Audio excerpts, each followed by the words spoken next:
پوښتنه به کومه دا کوم ټویټ چې مخې ته راغلی دی چې یاره د فیلډ مارشل دماغ کار نه کوي یاسې دې ته څنګه ګورو د خپل اپیشل پیجونو نه د ملک خلاف داسې یو پروپیګنډا بیا د انډیا چینلو ته تګ په هغې باندې انټرویو ورکول څنګه ګورې یاره جي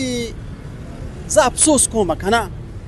چې هر باشعوره شعور سړي ته دي وایي ته نه پوهېږې دې پلار ته هم وایي نه پوهېږي په ریبه ډبېره کې یو پلار ته یې وایي ته نه پوهېږې وی زما پلار خو عمران خان دی نو پلار لګي شو نو قپ و قپیا کوي 2 ورځې پرې سر وشته ورګه چې پلار درله سنبال کړم او تام سنبال کړم نو دا پلار ته هم دی خیر دی دی پلار ته هم بخشش نه کوي مور ته نه کوي رور ته نه کوي او په عربی کې یو مقوله دی المرء یقیس علی نفسه هر پاگل ته بل پاگل ښکاري دا پاگلان دي او دا سرټیفاید پاگلان دي سرټیفاید بد اخلاق هم دي بدتمیز هم دي سرټیفاید بدکار هم دي نو دې ته پاگل خان چې دی هغه ورته سم نه ورته دروغ ووایي دی وی ټیک دي هغه یو سړی و خلکو به تنګه نو چا ورته ته داسې وکړي ول دا خلک چې پسې کله شي نو دې ته به ووایي چې هغه ته خیرات دی چې کله ورپسې والی شي خیرات دی نو وړو منډه کړې نو چې هغې منډه کړې دی جوړ دا خیرات په رښتیا دی نو دم ورپسې منډه کړې نو هلته خلکو راګیر کړه دا خو دغه عمل نه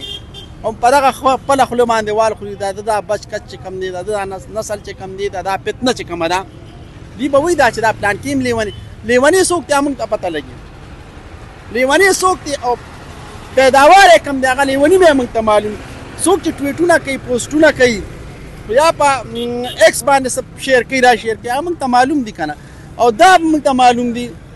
چې دا ورله د کم ځای نه کېږي دا فنډینګ د کم ځای نه کېږي او دا فیډینګ ورله څوک کوي دا هر څه موږ ته معلوم دي نو زه د دې په دې رای باندې د دې پر ټویټ باندې زه پې ځان لم شرمنده یم ملاقات 1500 ملاقاتونه وکړل 190 پکې صرف خاندان ملاقاتونه لري په 2 کالو کې بیا چې ملاقات وشي د ملک خلاف شروع شي بیا د انډیا چینلو ته تک په داسې حالاتو کې ملاقات زه وایم چې دله ملاقات له موقع ولې ورکوي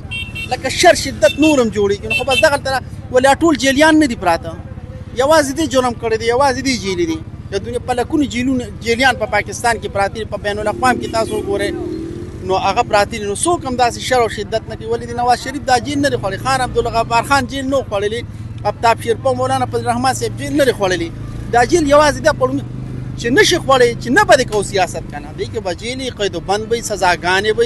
خوږېږي به پکې ډزې به در باندې کړي کو ته رقص تخپه وتړي چې زه چا ویښ دی او بیا پوجان دی په یو ډب پاسي نو خو بېله خبره ده